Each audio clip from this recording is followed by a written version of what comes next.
I'm standing outside this townhouse complex. You can see behind me there's a homicide investigation underway, police on the scene, but also beside me there's a playground where children are playing carefree.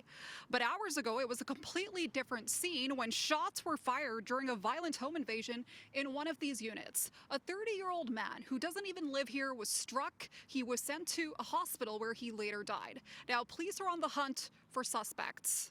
Officers were called to the scene for around 2:30 this morning after reports of shots fired in the area of Lakeshore Boulevard West and Long Branch.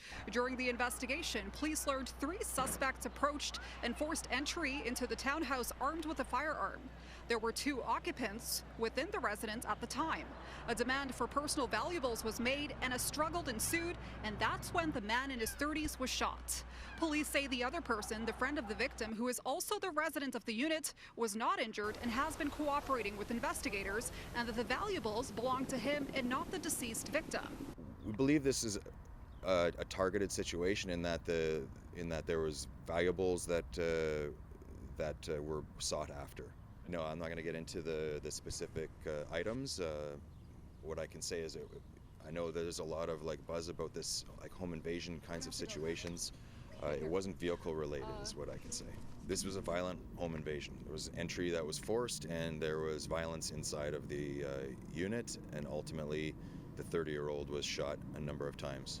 We're all kind of surprised by what happened because it's a fairly nice neighborhood, and most of these units are all friends and we all know each other. So fairly surprised about what happened.